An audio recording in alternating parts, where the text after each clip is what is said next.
And, well,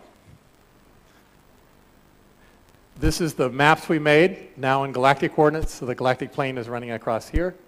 And you see the galactic center, and we're in one of the spiral arms of our galaxy. So if I look 90 degrees from the galactic center, I'm looking down the spiral arm that way. And if I look 90 degrees from the galactic center this way, I'm looking down the spiral arm the other way. So this is 0 degrees, minus 90, plus 90. I'm looking down the spiral arm that we happen to be living in.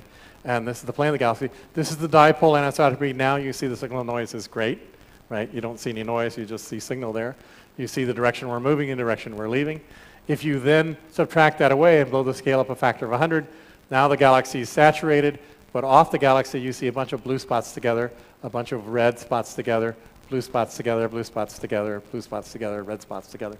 This is a signal that we were able to show came from the universe as a whole. This is a signal which is roughly 1 part in 100,000. Right, of the original signal. So roughly 2 orders of magnitude below what the theorists had told us the signal should be. So you can't always trust the theory. But it also immediately tells you if you see a bunch of cold spots together, it means there's a long wavelength fluctuation with small wavelength fluctuations on top of it. So when it goes negative and then the small ones go negative, you see a bunch of negative things together. If it goes back positive, you see the average, so you don't notice that. But likewise, where it's positive and there are positive fluctuations, you see the positive fluctuations clustering together. So already from looking at this, you could tell that there are fluctuations on many scales, and it turns out they have roughly the right amplitude if there is dark matter to make the galaxies. So here's the history of what's going on. If Penzias and Wilson had made a whole sky map with their antenna, they would have made a map that showed the galaxy signal looking like this, and otherwise uniform sky, because they didn't have the sensitivity to see it.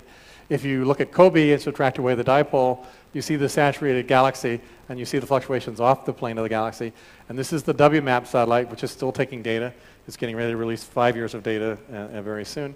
But you see the same cool regions together that you see up here, and when you do a direct comparison, they're almost identical in terms of what's going on. But now you have much more angular resolution because you have a bigger antenna here, so you can have more angular resolution on the sky, and you can start seeing fluctuations on a different scale. And that turns out to be important. That's how we're able to say the Earth is round and the universe is flat, as one of the things. And if I don't run out of time, I'll show you how that works. And we've had a whole sequence of satellites. We're getting another one coming. So here was COBE, launched in '89, and it had relatively poor resolution, but enough to see these fluctuations. WMAP, which was launched in 2000, started publishing in the early 2000s and is still publishing. And now the stealth satellite, the Planck satellite, then the high-tech modern satellite, which we're hoping to launch on October 30th of this year. And there we'll go with improved angular resolution. This is what the resolution would be if you could only use one frequency, but you have to subtract multiple frequencies. And the longer wavelengths let you get rid of the galaxy, but they degrade your resolution. Planck should have this resolution. And this smudgy area is an indication of the signal we expect in polarization that Planck should be able to detect. And is barely detected in WMAP, but Planck should be able to detect very directly. It'll be 10 wavelength bands in polarization information. And so this is the picture of what it's like when it's finished. This was a picture taken back in January. It's actually pretty much assembled by now. I just don't have an updated slide. So here is the map of the sky with the best estimate of the galaxy subtracted from COBE. Here's what it should look like for WMAP and Planck. This is a WMAP image. Here is the same image of the Earth in Planck, in COBE resolution and in Planck resolution. You'll notice you can just about pick out India, right? So we can pick out most of the continents, but not the subcontinents.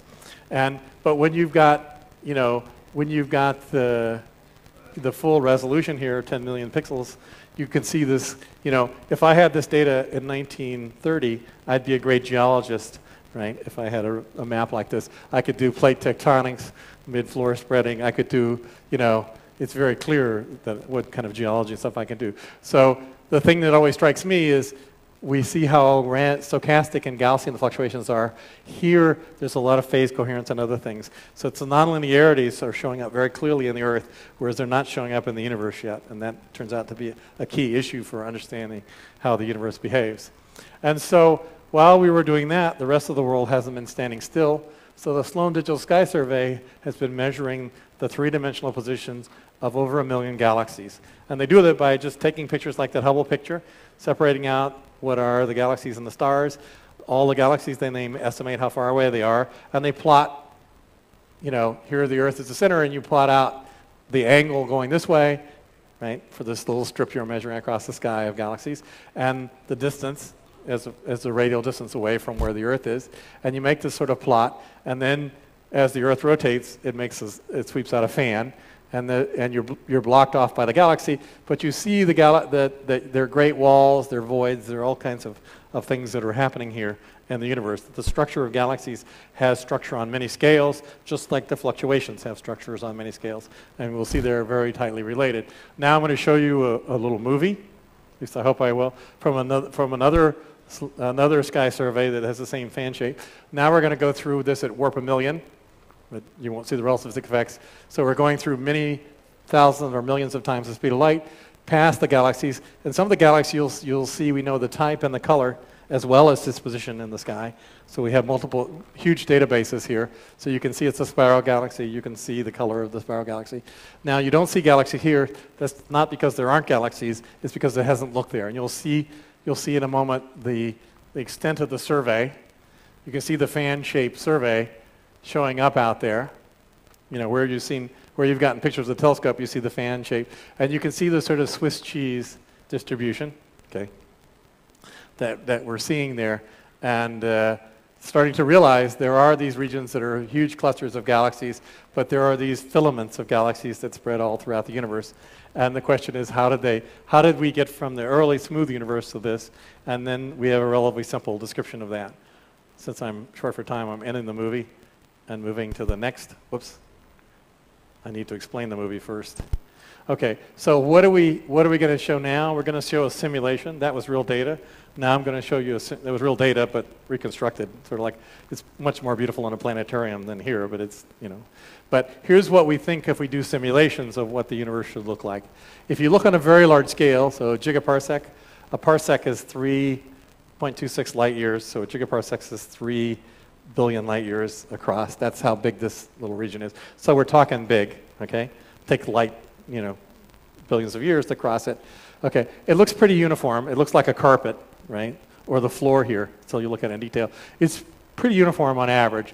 If you zoom in, you start seeing a sort of cobwebby structure. We call this the cosmic, or at least I call it the cosmic web. And these are filaments, and in the filaments, you see these yellow regions. Those are galaxies. The yellowness comes from stars like our sun. And you also see white regions like this. Those are the dark matter particles. You can't see them, so in the simulation, we make them white so you can see them, right? But in the simulation, they dominate the universe. And what we know is they're 23% of the universe, and the ordinary matter is 4% of the universe, and the visible matter is only 0.5% of the universe. So the galaxies themselves are a tiny fraction of what's really out there. And you see where the filaments cross a lot, you get a lot of galaxies clumped together, and we call that a supercluster. And when many, many filaments cross, you get a super duper cluster, or whatever you want to call it. So now let me show you the simulation of the end product of the Millennium Sky Survey. All right, well, I got too many windows open. Sorry about this. It makes the warp a million jump a little. What you see, all these white regions, they are the cores, which are the dark matter regions, where the dark matter has formed, and later the ordinary matter has, when it was freed, has fallen into them. And the places where there's enough dark matter, you get the formation of stars and galaxies. And that's the things that show up in the yellow, the yellow and the sort of blue regions, depending on whether they're early stars or late stars. Sorry, I should have